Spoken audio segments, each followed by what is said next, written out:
한동훈이 해냈다. 제가 오늘 내용을 그 신문 뉴스를 봤는데 그중에 가장 눈에 들어왔던 것이 서울신문과 한국갤럽의 정기 여론조사가 있었습니다. 이 내용에 한 달 새 국민의힘 지지율이 34%에서 38%로 4%포인트가량 급등했습니다.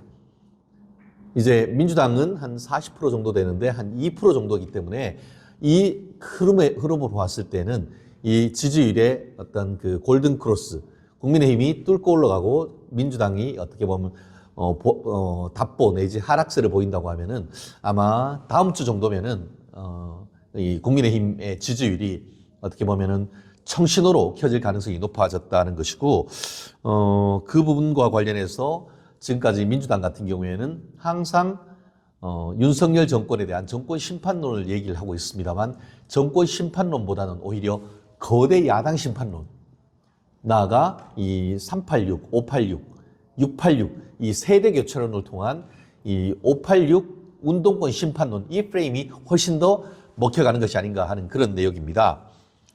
나아가서 미리 보는 대선, 그래서 한동훈 비대위원장이 대선 후보로 나갔을 때, 이재명 대표가, 민주당 대표가 대선에 나갔을 때, 그럴 가능성은 별로 없는데요. 어쨌든, 그럼에도 불구하고 했을 경우에는 이재명 45%, 한동훈 42%로 이 또한 박빙으로 흘러가고 있는 이 부분인 것 같습니다. 다만 이러한 부분과 관련해가지고, 이 국민의힘, 최근에 또, 이 당과 이 용산 사이에 좀 약간 덜크덕 하는 게 있었습니다만, 같은 기차를 타고 올라옴으로써 상당 부분 봉합되는 이런 모습을 보였는데요. 다만 여러분들이 걱정하시는 것처럼 일부 위험성이 없진 않습니다만, 결론적으로 진짜 전체 흐름을 봤을 때는 한동훈 비대위원장이 지난 이제 온지 이제 한 달 가량이 지나면서 본격적인 한동훈 효과가 나오는 그런 상황이 아닌가 싶습니다. 한번 조금 더 상세하게 한번 들어가 볼까요? 오늘 그 가장 눈길을 끌었던 정치 뉴스가 바로 이 서울경제신문과 갤럽이 여론조사했던 내용이 아닌가 싶은데요. 헤드라인이 재미있습니다. 한동훈 효과, 여지지율 4% 급등, 정권 심판론도 밀어냈다. 이런 헤드라인을 좀 잡은 것 같습니다. 사실 저도 서울신문의 독자위원으로서 서울경제신문과 이 언론 발전을 위해서 열심히 제가 뛰고 있습니다만 아주 참 반가운 뉴스가 아닐 수 없습니다. 실제로 그 여론조사의 추이를 보면은 지난 그 2023년 6월 달 말 같은 경우에는 어땠냐 하면은 국민의힘 지지율이 한 38% 정도가 됐고 민주당 지지율이 대선이 끝나고 나서 이게 그 이후에도 폭망한 상태였습니다. 33% 정도로 국민의힘이 앞서섰는데 이게 여름을 지나면서 거꾸로 민주당의 골든크로스, 국민의힘으로선 데드크로스가 나면서 이게 한 8월, 9월이 지나면서 오히려 민주당의 지지율이 굉장히 치솟았습니다. 그러면서 지난 그 10월 그리고 12월 같은 경우에는 민주당 지지율이 40% 정도 가는 반면에 국민의힘 같은 경우에는 34% 정도까지 뚝 떨어지면서 오차범위 밖으로 밀려났었습니다. 그런데 12월 말에 한동훈 비대위원장이 장관 옷을 벗고 국민의힘 빨간 옷을 갈아입으면서 점점 이 치솟기 시작하면서 약 한 달 정도 만에 상당 부분 지금 지지세를 전국적으로 회복하고 있습니다. 실제 그 오늘 아까 말씀드린 것처럼 최근 조사를 보면은 국민의힘 그 전국 지지율이 38%, 그리고 민주당 같은 경우에는 지난달에 비해 가지고 한 달 동안 그냥 40%로 답보 상태를 보이고 있는데 그 내용을 보면은 조금 더 명확한 다가오는 70일 가까이로 다가온 선거의 결과를 예측할 수가 있습니다. 내용을 한번 좀 더 볼까요?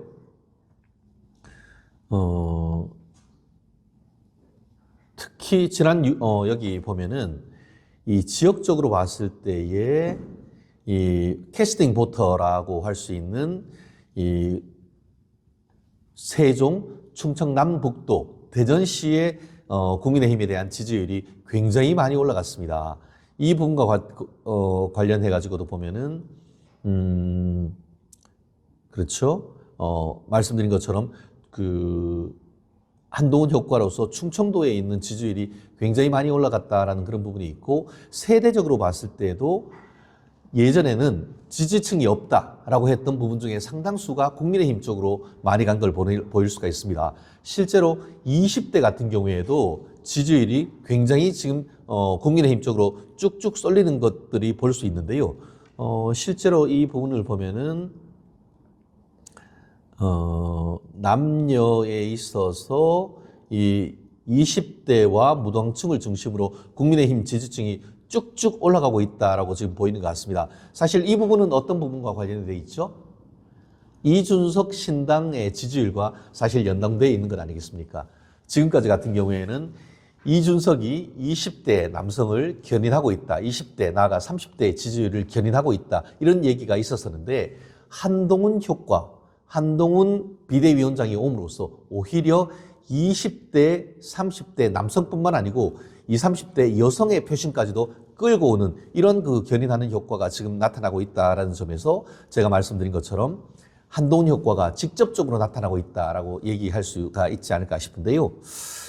이런 점에 있어가지고 또 그 한 가지 단순히 어떤 지지율을 넘어서 어떤 그 큰 선거 같은 경우에는 프레임 전쟁이라고 하지 않습니까? 프레임. 그래서 구도가 우리가 통상적으로 선거를 할 때에 선거의 구도, 프레임이 한 70%, 그리고 또 인물이 한 20%, 또 정책이 한 10%, 정책이나 어떤 캠페인이 10% 정도라고 하는데, 이 프레임이 있어가지고 종전 같은 경우에는 좌파 언론이라든가 민주당 같은 경우에는 윤석열 심판해야 된다. 이거 중간 선거 아니냐. 그러면은 윤석열 검찰 정권을 심판해야 된다.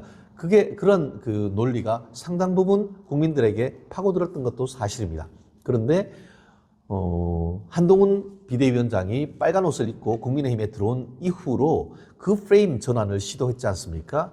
동료 시민 여러분이라고 하면서 이번 선거는 세대를 교체해야 된다. 썩어 빠지고 기득권이 된 386, 486, 586, 이젠 60대까지 된 686이 운동권을 교체해야 된다. 그러기 위해서는 지금 운동권이 어디 있죠? 대부분 다 민주당에 있고 민주당의 기득권으로 있는 것 아니겠습니까? 송영길 민주당 전 대표라든가 지금 돈봉투 받아가지고 깜빵 갔거나 아니면은 돈봉투 관련돼서 여러 가지 문제, 또 심지어 사실은 이재명 민주당 대표 또한 굳이 따진다고 하면은 이 운동권 세력, 범운동권 세력이라고 볼 수 있는 것 아니겠습니까? 그렇다는 점에서 한동훈 비대위원장이 오면서 한동훈 효과가 있으니까 정권 심판론 프레임에서 이 각도를 틀어서 세대 교체론으로 가는 것이죠. 제가 매주 지금 얘기하고 있는 것처럼 우리가 그 민주당의 프레임을 벗어나는 새로운 프레임을 설정하는 것이 굉장히 중요한 건데, 만약에 그 국민의힘의 기존의 어떤 지도부가 있었다고 하면은 여전히 국민의힘이 윤석열의 아바타네, 윤석열의 힘에 벗어나지 못하는 그런 얘기가 있었었는데, 지난주에 있었던 이 한동훈 비대위원장에 대한 이 사퇴 종용설, 이런 부분이 온몸으로 한동훈 비대위원장이 거부한다.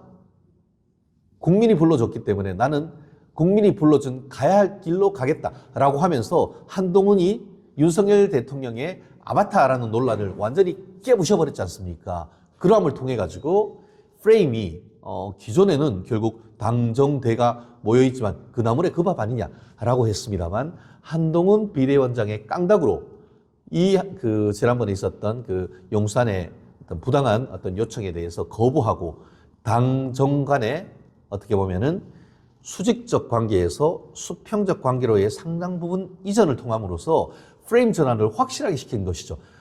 결국 윤석열 대통령 비서실장이 와서 같이 그런 얘기가 있었는데 대해서 명확한 거부 의사를 밝히면서 나는 나의 길을 가겠다라고 하면서 결국 그 시점이 오히려 어떻게 보면은 다가오는 4월 10일 총선에 있어서 이 큰 물기를 돌려놓는 아주 결정적인 모멘텀이 아니었나, 저는 그렇게 평가를 하고 있는데요. 아마 저뿐만 아니고 많은 분들도 그렇게 생각하지 않을까 싶습니다. 지금 말씀드린 것처럼 그 전체적으로 이번에 보면은 이 총선 구도를 윤석열 대 이재명에서 한동훈 대 이재명으로 확 바꿔놔버린 거죠. 그러면서 기존에 있었던 윤석열 대통령이라는 키워드가 상당 부분 희석되면서 정권 심판론이 굉장히 약화되는 거죠. 그러다 보니까 그 반면에 그러다 보니까 이게 그 내용을 보면은 정부 여당의 실정을 심판해야 된다는 것이 지난달에는 63%였는데 이번에는 58%로 한 5%가량 빠졌습니다. 정당에 대한 지지율은 한 달 동안 국민의힘에 대한 지지율이 4%가 올라온 것이죠. 결국 이 정권 심판론이 약화된 것만큼 국민의힘에 대한 지지율이 그만큼 올라갔다라는 것이고, 이 부분과 관련해서 반면 민주당의 의회 독재를 심판해야 된다. 결국 거대 야당 심판론이 지난달 같은 경우에는 51%에서 54%로 높아진 거죠. 결국 과반 의석을 앞둔 민주당의 독단적 입법 처리, 그리고 지난주 금요일도 제가 얘기했죠. 이 비례대표제, 그리고 또 선거구 개편, 이 부분에 대해서 민주당은 지금 주판 뚱긴다고 어떻게 하는 것이 지들한테 한 표라도 더 얻고 한 석이라도 더 얻을까, 그렇게 하면서 대한민국의 민주주의는 개판으로 지금 그 쓰레기통에 처박고 있는 것, 그런 것 아니겠습니까? 이런 부분에 대해서 시간이 갈수록 국민들이, 의식을 가진 국민들, 정말 동료 시민 여러분들이 제대로 이제 정당에 대한 평가가 저는 이루어지고 있다라고 봅니다. 결국 이와 같이 그 목리를 부리는 민주당의 어떤 입법농단, 나아가 한동훈 이거 뭐 윤석열이하고 한편 아니었어 했는데, 한동훈 비대위원장은 비대위원장대로의 어떤 결기를 보이고, 또 윤석열 대통령도 그러한 모습에 대해서 손을 내미는 이런 모습을 보이니까 한때는 위기설이다라고 했습니다만, 그 위기설이 바로 하루 이틀 사이에 봉합이 되면서 이 손을 잡고, 특히 이제 충청도 서천에 가서 화재 현장에서 서로 이제 민생을 돌보고 하는 그런 모습을 보이고, 또 현장 시찰 끝나고 같은 기차로 올라오는 이런 화합의 기차를 타는 그런 모습을 보면서 국민들이 조금 더 민생을 챙기고 또 같이 화합하는 모습에 좀 더 안심을 하는 그런 모습이 있는 것 같습니다. 그렇다는 점에서 저희 입장에서는 특히 필드에서 뛰고 있는 입장에서는 정말 한동훈 비대위원장과 용산에서 서로 힘을 합한다는 것은 단순히 국민의힘에 대한 지지자를 넘어서 중도층까지 견인하고, 또 이번 총선에서 총선 승리와 함께 윤석열 정부에 힘을 실어서 남은 3년 동안 임기를 최대한 어떻게 보면은 국민을 위해서, 대한민국의 미래를 위해서 또 좋은 어떤 흐름을 이어간다는 점에서는 국민의 한 사람, 또 국민의 힘의 한 사람으로서 정말 박수를 보내드리고 싶습니다. 다만 아직까지도 해결되지 않은 그런 부분들이 있죠. 차마 저도 입으로 참 말씀드리기가 송구스럽기도 하고, 이걸 어떻게 해야 되나 하는 그런 고민도 있는 부분입니다.